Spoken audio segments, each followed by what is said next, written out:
نعرہ تکبیر، مل کر نعرہ تکبیر، نعرہ رسالت، نعرہ حیدری، حیدری، حسینیت، یزیدیت، خشنودی محمد و آل محمد، بلند تر صلوات۔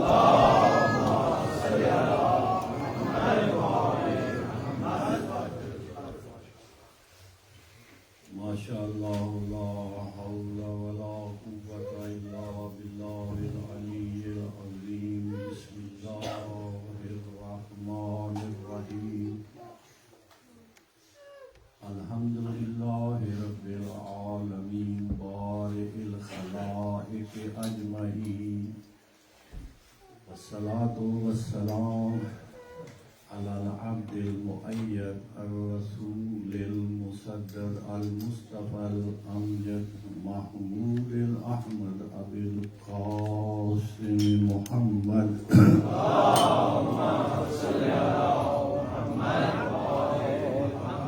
وعلى أهل بيته الطيبين الطاهرين المعصومين المنتجبين المنتخبين، هم الصراط الأقوم والوسيلة الكبرى الذين أذهب الله عنهم الرجس وطهرهم تطهيرا۔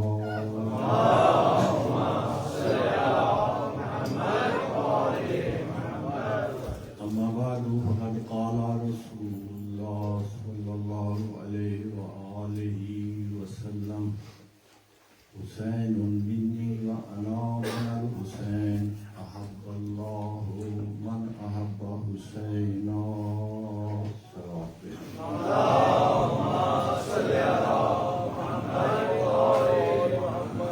محترم سامعین و علی قدر احباب، ماشاءاللہ آپ جس جذبے سے سن رہے ہیں، آپ کی سماعت کو میں سلام پیش کرتا ہوں۔ بڑے متوجہ ہیں آپ اور میری عرائض کو کما حقہ سمجھتے ہیں۔ میں اس حدیث کی شرح کرنے سے پہلے ایک چیز کی وضاحت دینا چاہتا ہوں کہ جو ہم شیعہ حیدر کرار میں تولا اور تبرہ ہے، یہ ہمارے فروعات دین میں سے ہے۔ تولا کا معنی ہے محمد و آل محمد اور ان کے چاہنے والوں سے ہمدردی کا اظہار۔ صرف محمد و آل محمد سے نہیں بلکہ ان کے چاہنے والوں سے بھی۔ اور تبرہ یہ ہے کہ محمد و آل محمد کے دشمنوں سے براعت۔ براعت کا معنی ہے ہمارا کوئی ان سے تعلق نہیں ہے، ہم نے دشمنان اہل بیت کو دل سے نکال دیا ہے، دل میں ان کے لیے کوئی جگہ نہیں۔ آپ نہیں کہتے فلاں شخص بری ہو گیا ہے، یعنی جیل سے نکل گیا ہے۔ تو دشمنان اہل بیت کو دل میں جگہ نہ دینا، یہ براعت ہے ان سے۔ تبرہ اسے کہتے ہیں۔ تبرہ گالی نہیں۔ یہ میں وضاحت کرنا چاہتا ہوں، ہم شیعہ علی ہیں۔ شیعہ کا معنی ہے پیروکار، جو جس کا پیروکار ہے وہ اس کا شیعہ ہے۔ شیعہ نے فرعون بھی ہیں، تھے شیعہ نے فرعون، شیعہ نے معاویہ ہیں، شیعہ نے یزید ہیں، یزید کے پیروکار۔ ہم ہیں شیعان علی.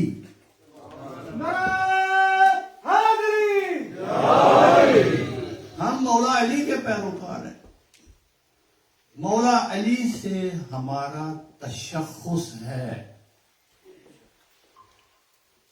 دوسرے تمام مذاہب سے جو تشخص ہمیں دیا ہے وہ مولا علی کی ذات نے دیا ہے. ہم ہیں شیعان علی.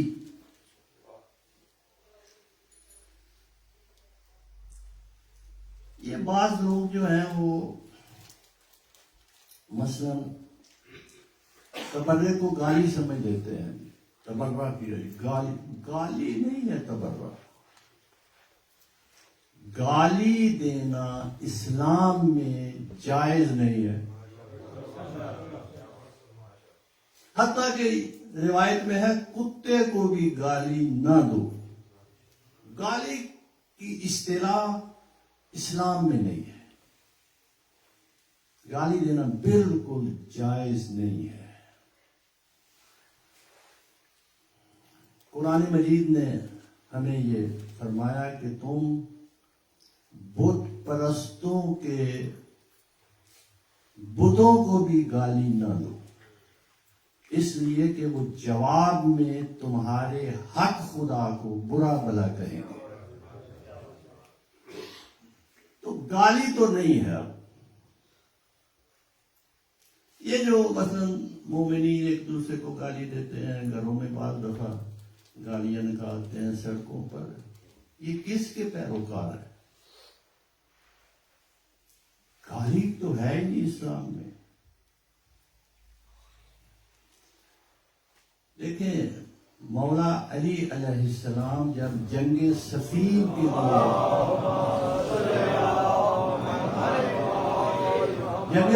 کے لیے گئے تو آپ کے بعض ساتھی جو افراطی ساتھی تھے، یہ افراطی ہر جگہ موجود ہے، جو حد سے نکلے ہوئے ہوتے، انہوں نے معاویہ کے لشکر کو دیکھا تو ان کو گالی نکالنا شروع کر دی.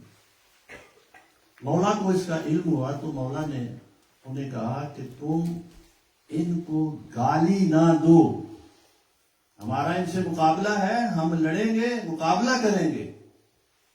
تم سبابین میں شمار نہ ہو جاؤ.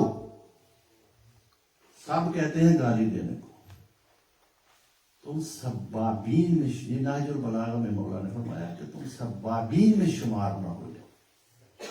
یہ سب کرنا مولا علی کا تو شیوا نہیں. مولا علی نے تو اپنے دشمن کو بھی سب کرنے سے منع کیا ہے.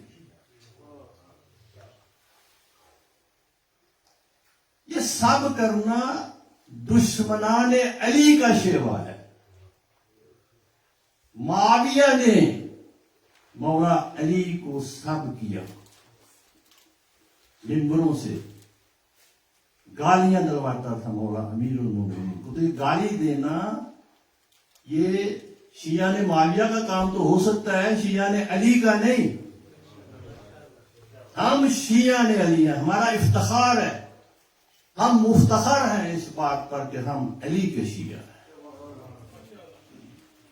ہاں اسلام میں لعنت کرنا ہے، جو اسلام میں ہے ہم ویسے چلیں، اپنی طرف سے نہ بڑھائیں نہ گھٹائیں. اسلام میں لعنت کرنا ہے. خدا نے قرآن مجید میں ہمیں سکھائی ہے کہ لعنت کن پر کرنی ہے. لعنت اللہ علی الظالمین، لعنت اللہ علی القاذبین، لعنت اللہ علی الغاصبین. غاصبوں پر اللہ کی لعنت، ظالموں پر اللہ کی لعنت، جھوٹوں پر اللہ کی لعنت. تو آپ بھی جیسے قرآن نے لعنت کی ہے، آپ بھی لعنت کر سکتے ہیں کہ جھوٹوں پر اللہ کی لعنت. لعنت گالی نہیں. لعنت کا معنی نفرین ہے. نفرین کا معنی بددعا ہے. ان کو بددعا دو. دشمنان اہل بیت پر لعنت کرو، کیونکہ قرآن نے ہمیں لعنت سکھائی ہے کہ آپ لعنت کر سکتے ہیں. تو چونکہ ہم دشمنان اہل بیت کو ظالم سمجھتے ہیں، جھوٹا سمجھتے ہیں، غاصب سمجھتے ہیں، لہذا دشمنان اہل بیت پر آپ لعنت کریں. نام لینے کی ضرورت نہیں ہے. خواہ ہم نام لیتے ہیں. لعنت ہم سے بہتر سمجھتی ہے کہاں جانا ہے. لعنت ٹارگیٹڈ میزائل ہے. آپ صرف ظالموں پر لعنت کریں، غاصبوں پر لعنت کریں. جہاں جہاں بھی کوئی غاصب اور ظالم ہے، جس مکان میں ہے، جس جگہ ہے، لعنت وہاں پہنچے گی. حب علی رحمت اللہ، بغض علی لعنت اللہ. سوالات نارا حیدر علی. یہ ہم شیعوں کا شعار ہے. ہمارا یہ نعرہ ہے کہ دشمنان اہل بیت پر لعنت. صرف شیعہ ہی کرتے ہیں. کبھی آپ نے دیکھا ہے اپنے علاوہ کسی کو کہ وہ دشمنان اہل بیت پر لعنت کرے؟ کیوں نہیں کرتے؟ دیکھو، نام تو نہیں لینا نا. جو بھی دشمن اہل بیت ہے ادھر کہتے ہیں کہ ہم اہل بیت کو مانتے ہیں. کیا مانتے ہو؟ ہم اہل بیت سے محبت کرتے ہیں. کیا محبت کرتے ہو؟ انسان جس سے محبت کرتا ہے اس کے دشمن سے نفرت کرتا ہے. یہ قاعدہ کلیہ ہے. مولا امیر المومنین نے نہج البلاغہ میں فرمایا کہ خدا نے آج تک کوئی دل ایسا پیدا نہیں کیا جس میں دوست کی محبت بھی ہو اور دوست کے دشمن کی محبت بھی ہو. اگر اہل بیت کی محبت ہے تو پھر دشمن اہل بیت کی محبت دل میں نہیں ہو سکتی.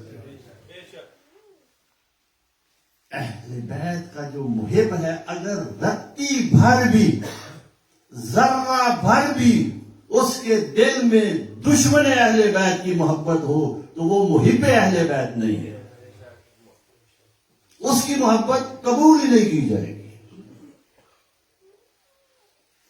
تو ہم بوانگے دوہر یہ کہتے ہیں، دشمنان اہل بیت پر لعنت.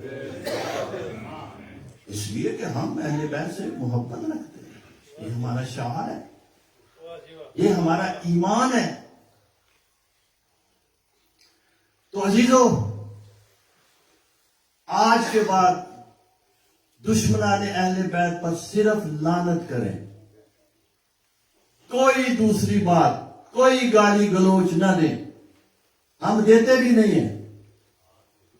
لوگ خواہ ہمیں کہتے ہیں جی یہ شیعہ اصحاب کو برا بلا کہتے ہیں. ہم کیوں کہیں گے برا بلا؟ ہم تو اصحاب رسول کو مانتے ہیں، ان سے عقیدت رکھتے ہیں. جو اصحابی ہے، صحابی کی تعریف یہ ہے کہ جس نے رسول اکرم کو ایمان کے ساتھ دیکھا ہو اور اسی ایمان پر مرا ہو. جو بھی اس تعریف میں آتا ہے ہم اس سے محبت کرتے ہیں. وہ جان سارے رسول ہیں. تو عزیزو، مولا حسین ابن علی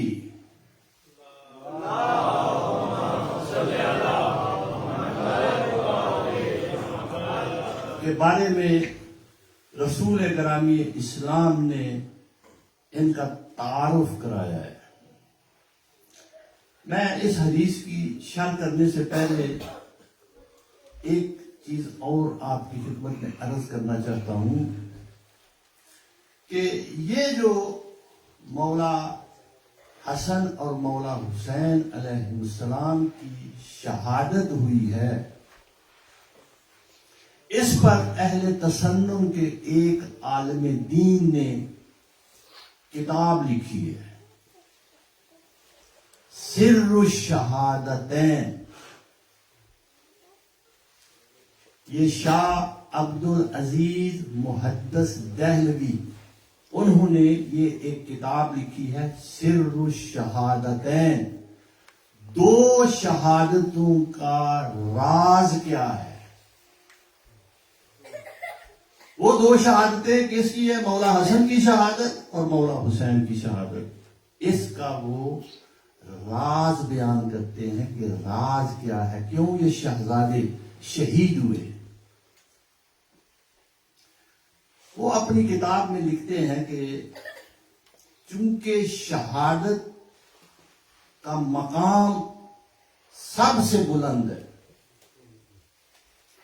شہادت کا مقام تمام مانوی مقامات اور درجات سے بلند ہے،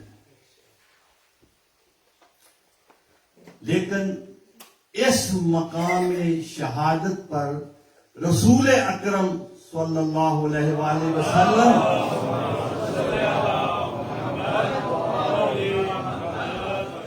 نہ پہنچ سکے، اس لیے کہ رسول اکرم کی وفات ہوئی ہے ان کے نزدیک۔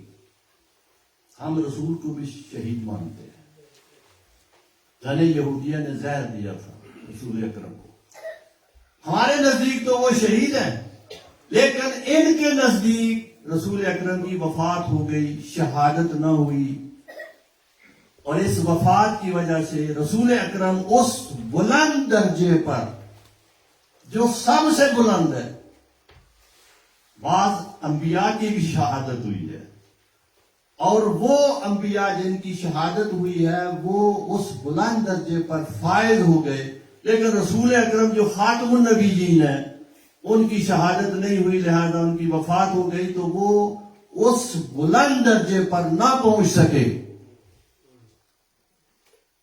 پھر خدا نے انتظام کیا، رسول اکرم کو دو نواسے دیے، ایک نواسے کا نام حسن، دوسرے نواسے کا نام حسین، اور ان دونوں کو شہادت دی۔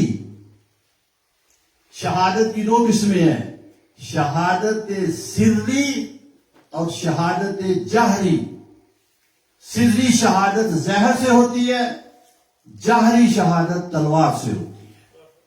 تو خدا نے یہ انتظام کیا کہ ایک شہزادے کو سری شہادت دی، وہ مولا امام حسن ہے، اور دوسرے شہزادے کو جہری شہادت دی، وہ مولا حسین علیہ السلام ہے۔ تو یہ عالم دین شاہ عبد العزیز محدث دہلوی اپنی کتاب میں لکھتے ہیں کہ ان دو شہزادوں کی شہادت کی وجہ یہ ہے کہ خدا چاہتا تھا کہ ان دو نواسوں کی شہادت کی وجہ سے رسول اس بلند مقام پر فائز ہو جائے۔ شہادت شہزادوں کی ہوئی ہے، نواسوں کی ہوئی ہے، اور یہ عالم دین لکھتے ہیں کہ ان نواسوں کی شہادت کی وجہ سے رسول اس بلند ترین شہادت کے مقام پر فائز ہو گئے۔ شہادت کس کی ہوئی ہے؟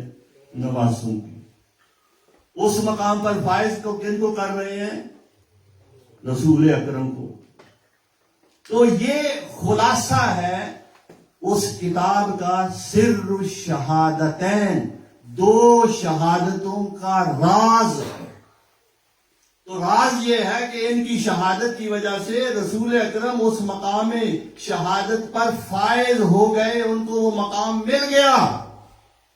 میں عرض کروں گا، اے شاہ عبد العزیز محدث دہلوی، تو نے یہ تو اپنی کتاب میں لکھ دیا کہ ان شہزادوں کی شہادت کی وجہ سے رسول اکرم اس بلند ترین مقام شہادت پر فائز ہو گئے، لیکن ساتھ اگر یہ بھی لکھ دیتے کہ حسن کی شہادت جو ہے وہ رسول کی شہادت، حسین کی شہادت بھی رسول کی شہادت، تو پھر حسن کا قاتل رسول کا قاتل، حسین کا قاتل بھی رسول کا۔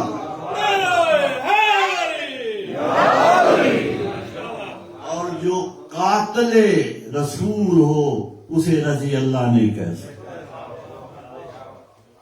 خود لکھ رہے ہیں کہ حسن کا قاتل رسول کا قاتل، رسول کا قاتل ہے تو قاتل حسن کیسے رضی اللہ ہو سکتا ہے؟ مولا حسین کا قاتل رسول کا قاتل ہے تو رسول کا قاتل کیسے رضی اللہ ہو سکتا ہے؟ تو عزیزو، رسول گرامی اسلام نے مولا حسین ابن علی کا تعارف پیش کیا ہے، کہا حسین منی وانا من الحسین، احب اللہ من احب حسین، حسین مجھ سے ہے اور میں حسین سے ہوں، خدا اس سے محبت کرتا ہے جو حسین سے محبت کرے۔ رسول اکرم نے اپنی اس حدیث میں خدا کی محبت کو مشروط کر دیا حسین کی محبت سے، کہا خدا اس سے محبت کرتا ہے جو حسین سے محبت کرے۔ تو حسین وہ ذات ہے، وہ شخصیت ہے کہ رسول نے فرمایا حسین مجھ سے ہے اور میں حسین سے۔ صرف مولا حسین کے لیے نہیں، مولا حسن کے لیے بھی رسول اللہ نے فرمایا الحسن منی وانا من الحسن، حسن مجھ سے ہے اور میں حسن سے ہوں۔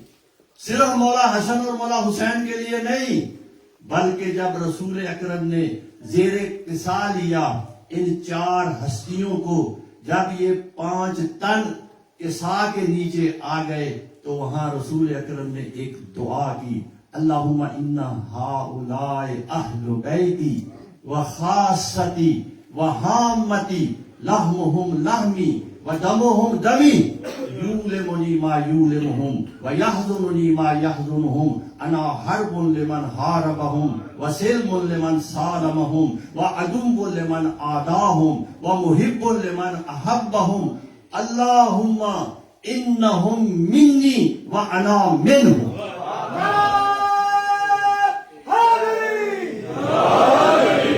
خدایا یہ ہے میرے اہل بیت،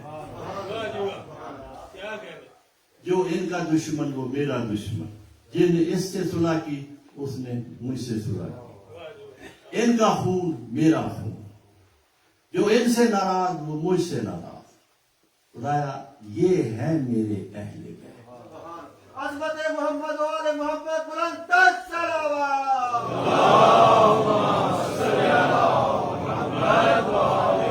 اب متفق حدیث ہے، اہل تسنن میں بھی ہے، اہل تشیع میں بھی ہے، کہ جب زیر قصا یہ 5 تن پاک 5 انوار زیر قصا آئے تو حضرت ام سلمہ نے جب دیکھا کہ یہ 5 ہستیاں قصا کے نیچے چلی گئی ہیں، چادر کے نیچے چلی گئی ہیں، تو انہوں نے خواہش کی کہ میں بھی چادر کے نیچے آ جاؤں، تو وہ قصا کے نزدیک آئیں، کہا یا رسول اللہ کیا میں زیر قصا آ سکتی ہوں؟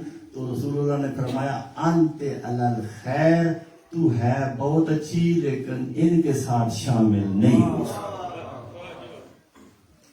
یہ ہستیاں ہیں جو اس کائنات کے بننے کا سبب بنی ہے۔ اہل بیت اطہار کی محبت کو اسی لیے خدا نے واجب قرار دیا ہے۔ رسول اکرم امام جعفر صادق فرماتے ہیں، صلوات پڑھیں، امام جعفر صادق فرماتے ہیں فوق کل عبادت عبادت وحبنا اہل البیت افضل العبادت، ہر عبادت سے بڑھ کر ایک عبادت ہے لیکن ہم اہل بیت کی محبت افضل ترین عبادت ہے۔ پھر فرمایا امام جعفر صادق علیہ السلام نے لِكُلِّ شَيْءٍ أَسَاسٌ وَأَسَاسُ الْإِسْلَامِ حُبُّنَا أَهْلَ الْبَيْتِ، ہر چیز کی ایک بنیاد ہوتی ہے، اسلام کی بنیاد ہم اہل بیت کی محبت، اس اسلام کی بنیاد ہی نہیں ہے جس اسلام میں اہل بیت کی محبت نہیں ہے۔ اہل بیت کی محبت ہی وہ کسوٹی ہے جس پر ہر مسلمان کے اعمال پرکھے جائیں گے۔ اگر نماز اہل بیت کی محبت کے ساتھ ہے تو قبول ہے، روزہ اہل بیت کی محبت کے ساتھ ہے تو قبول ہے، حج اہل بیت کی محبت کے ساتھ ہے تو قبول ہے، زکوٰۃ اہل بیت کی محبت میں دی ہے تو قبول ہے۔ اور اگر یہ اعمال اہل بیت کی محبت کے بغیر ہیں تو کوئی عمل قابل قبول نہیں ہوگا۔ اسی لیے تو سوائے کے محرقہ میں حدیث ہے، سوائے کے محرقہ بھی اہل تسنن کی کتاب ہے، اس میں یہ حدیث ہے کہ رسول اللہ نے فرمایا لا يجوز احد الصراط الا من كتب له علی الجواز، کوئی شخص پل صراط سے نہیں گزر سکتا جب تک کہ علی کا لکھا ہوا اس کے ہاتھ میں نہیں ہوگا۔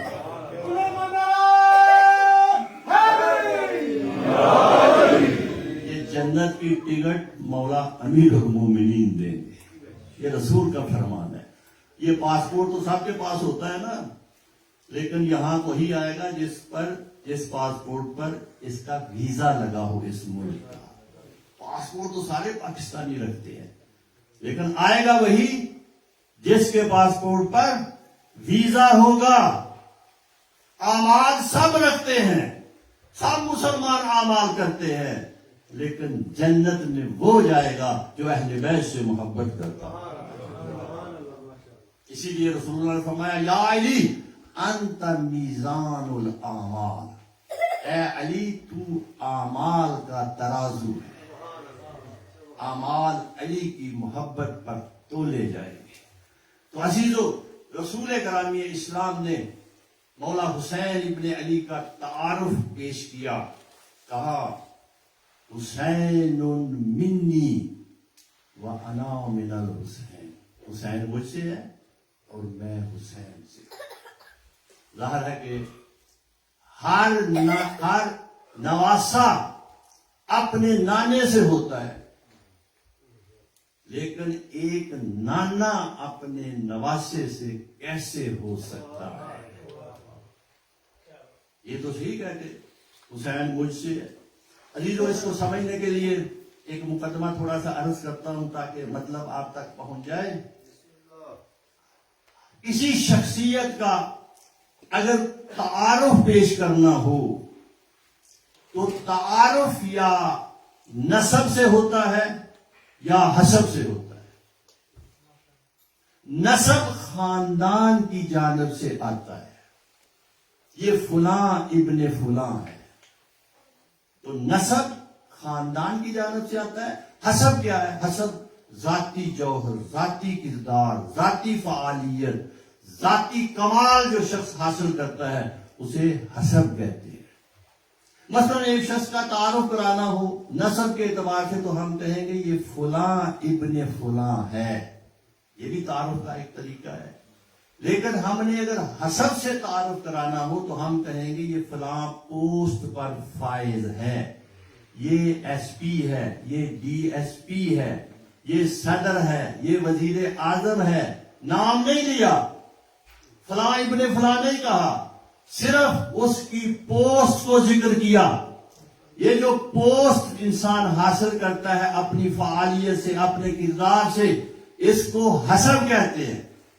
تو تعارف یا کسی انسان کا نسب سے ہوتا ہے یا تعارف اس کا حسب سے ہوتا ہے۔ رسول اکرم نے یہ دونوں طریقے مولا حسین کے تعارف کے لیے استعمال کیے۔ حسین کا تعارف نسب سے بھی کرایا اور حسین کا تعارف ان کے حسب سے بھی کرایا۔ فرمایا سنو حسین کا نسب کیا ہے، حسین منی، حسین میرا بیٹا ہے، حسین مجھ سے ہے، اور حسب حسین اس بلندی پر ہے کہ میں رسول بھی حسین سے ہوں۔ عزیزو، اس کو مزید میں کھولنا چاہتا ہوں اس حدیث کو۔ دیکھیں، انسان کی جو حیات ہے، جو زندگی ہے وہ اس کے مقصد کی زندگی ہوتی ہے. جس انسان کا مقصد حیات زندہ ہو وہ زندہ ہے، اور جس کا مقصد حیات ختم ہو جائے وہ زندہ بھی ہو تو مردہ ہے. اصل زندگی ہے ہی مقصد کی زندگی. مثلا مثال دیتا ہوں تاکہ نوجوان سمجھے. ہم پاکستان میں پاکستان ڈے یا قائد اعظم ڈے پر پاکستانی نعرہ لگاتے ہیں، قائد اعظم زندہ باد. بھائی قائد اعظم کہاں زندہ ہے؟ قائد اعظم کا تو مزار ہے، قائد اعظم کا مقبرہ ہے، قائد اعظم کی نماز جنازہ پڑھی گئی ہے، وہ تو فوت ہو چکے ہیں. تو آپ نعرہ مارتے ہیں قائد اعظم زندہ باد. کہاں زندہ ہے؟ آپ کہیں گے قائد اعظم کا مقصد زندہ ہے. قائد اعظم نے کس مقصد کے لیے زندگی کی؟ پاکستان کو حاصل کرنے کے لیے. قائد اعظم کا مقصد حصول پاکستان تھا. اب جب تک دنیا کے نقشے پر پاکستان کا وجود ہے قائد اعظم کو کوئی نہیں مار سکتا. قائد اعظم زندہ باد کے نعرے لگتے رہیں گے. اب رسول اکرم جو اس دنیا میں آئے ان کی بعثت کا مقصد کیا تھا؟ رسول اکرم کی بعثت کا مقصد اسلام کی اشاعت تھی، اسلام پھیلانا تھا. وہ دین اسلام لے کر آئے. اب اگر یہ دین اسلام ختم ہو جاتا تو رسول ختم ہو جاتے. اور رسول اکرم کو اس بات کا علم تھا. جب رسول اکرم نے مولا حسین کا تعارف کرایا تو رسول اکرم کو اس بات کا علم تھا کہ سن 61 ہجری میں یزید ابن معاویہ میرے اس اسلام کو ختم کرنے کی کوشش کرے گا، حلال محمد کو حرام کرے گا، حرام محمد کو حلال کر دے گا، میرے اسلام کا خاتمہ کرنا چاہے گا. لیکن میرا بیٹا حسین آگے بڑھ کر میرے اس مقصد کی حفاظت کرے گا. اس لیے رسول اللہ نے تعارف کراتے ہوئے کہا جبکہ حسین چھوٹے ہیں، کہا سنو حسین کون ہے؟ حسین منی، حسین کا نسب یہ ہے کہ حسین میرا بیٹا ہے. وَأَنَا مِنَ الْحُسَيْنِ، اور حسین کا حسب اس بلندی پر ہے کہ میں رسول بھی حسین سے. برائے خوشنودی محمد و آل محمد صلوات.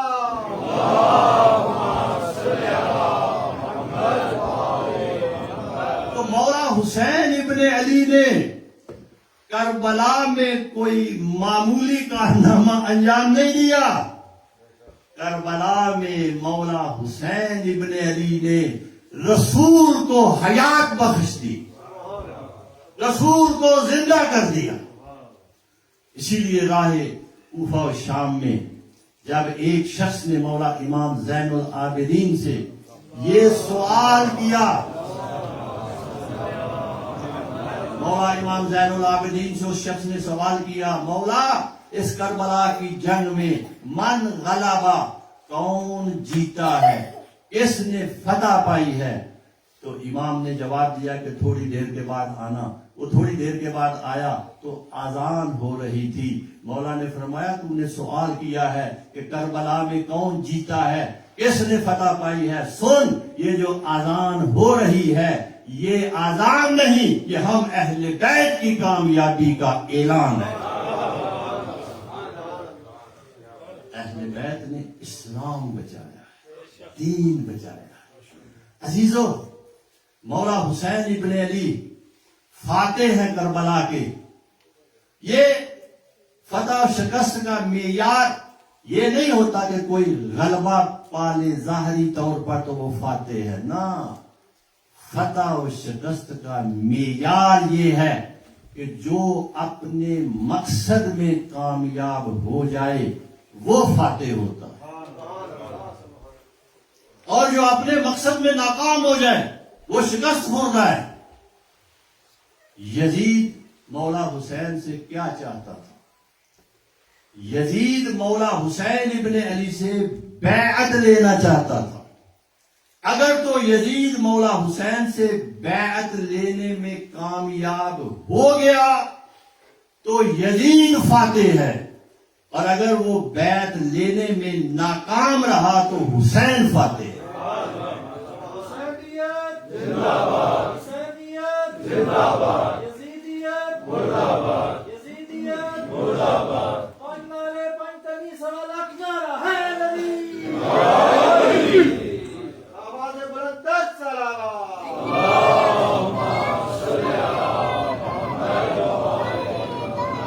کربلا میں تو کسی بچے نے بھی نہیں کہا تھا اتنی تکالیف برداشت کرنے کے بعد، مصائب جھیلنے کے بعد، کہ ہم یزید کی بیعت کر لیتے۔ کسی بی بی نے بھی نہیں کہا کربلا کے بعد، ان مصائب کو جھیلنے کے بعد، ان چادروں کے لٹ جانے کے بعد، کسی بی بی نے نہیں کہا کہ ہم یزید کی بیعت کر لیتے ہیں۔ تو یزید ناکام رہا، حسین فاتح ہیں، اور تا قیام قیامت مولا حسین کی فتح کے ڈنکے بجتے رہیں گے۔ حسین محسن اسلام ہے۔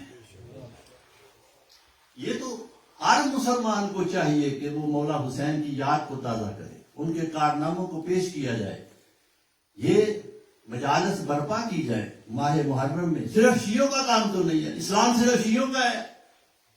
جتنے بھی مسلمانوں کے فرقے ہیں جو لا الہ الا اللہ محمد رسول اللہ پڑھتے ہیں، ان کا فرض بنتا ہے کہ وہ اپنے محسن کی یاد کو تازہ کریں۔ مولا حسین ابن علی نے اسلام کو باقی رکھا ہے، انسانیت کو باقی رکھا ہے، یہ احسان ہے مولا حسین ابن علی کا۔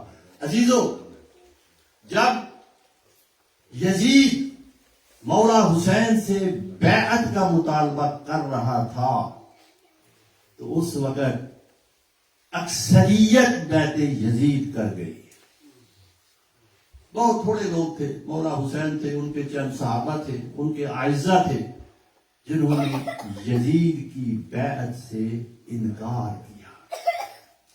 اور جو اس وقت کے مفتی حضرات تھے، انہوں نے یزید کے حق میں فتاوی دیے۔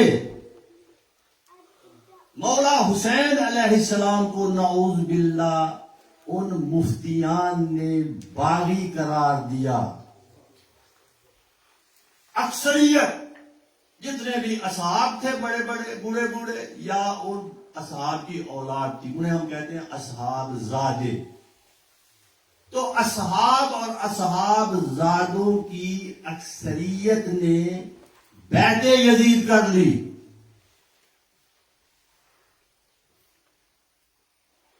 انہوں نے کیوں بیعت یزید کی؟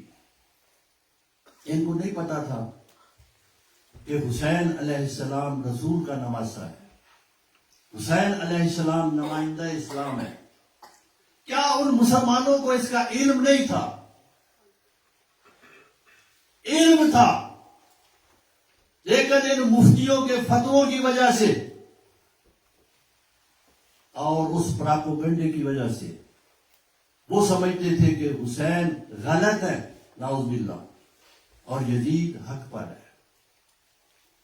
لیکن کربلا کے واقعے کے بعد سے لے کر آج تک آپ کی اس عزاداری نے، آپ کے ان جلوسوں نے، آپ کے اس ماتم نے، آپ کی اس سینہ زنی نے، آپ کے اس یا حسین نے اتنا پرموٹ کر دیا نام حسین ابن علی کو کہ آج جس محلے میں چلے جائیں، جس بازار میں چلے جائیں، کسی مسلمان سے جو مسلمان ہو، ناسبی نہ ہو، مسلمان ہو، اس سے پوچھیں کہ مولا حسین حق پر تھے یا یزید حق پر تھا، تو آج ہر مسلمان یہ کہے گا کہ حسین حق پر تھے، یزید باطل پر تھا۔ لیکن اس وقت کیا کہہ رہے تھے؟ آج یہ کہہ رہے ہیں کہ مولا حسین حق پر تھے، یزید غلط تھا۔ لیکن یزید کو جو غلط تھا، اس کو غلط کس نے بنایا؟ یزید کو یزید کس نے بنایا؟ اگر یہ اکثریت یزید کی بیعت نہ کرتی تو یزید یزید نہ بنتا. اس اکثریت نے یزید کی بیعت کر کے یزید کو یزید بنا دیا. تو جب آج دنیا یہ کہتی ہے کہ یزید غلط تھا تو وہ بیعت کرنے والے جو اکثریت میں تھے وہ بھی غلط تھے. غلطی ان سے ہوئی ہے تو اب غلطی کا خمیازہ یہ ہے، غلطی کا ازالہ یہ ہے کہ اگر غلطی ہوئی ہے اور یزید کو اس وقت صحیح کہہ رہے تھے آج غلط کہہ رہے ہیں، تو اگر یزید غلط تھا بیعت کرنے والے بھی غلط تھے تو ان سب کو آ جانا چاہیے در حسین پر. جب سمجھ رہے ہیں کہ اس وقت غلطی ہوئی اور جو صبح کا بھولا ہوا شام کو گھر واپس آ جائے اسے بھولا ہوا نہیں کہتے. آ جائیں در حسین. ہم نے کون سی پابندی لگائی ہے؟ یہ تو مولا حسین کی جو مجلس ہے یہ تو ایسی مجلس ہے، یہ تو ایسی تحریک ہے، یہ تو ایسا مکتب حسین ابن علی ہے. اس میں نہ عمر کی قید ہے، نہ صنف کی قید ہے، نہ مذہب کی قید ہے. یہاں لا مذہب آ جائے، یہاں کافر آ جائے، یہاں سنی آ جائے، شیعہ آ جائے، عورت آ جائے، مرد آ جائے، بوڑھا آ جائے، بچہ آ جائے، جوان آ جائے، سب اس مکتب کے طالب علم بن سکتے ہیں.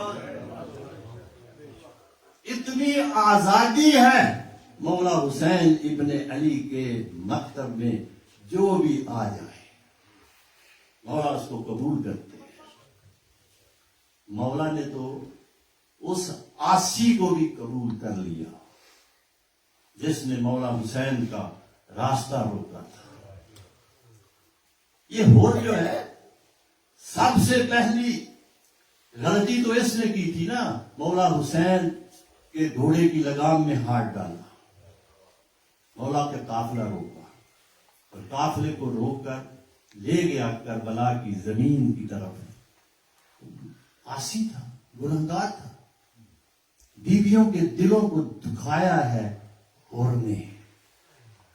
لیکن جب یہ ہور بھی آتا ہے مولا کے پاس،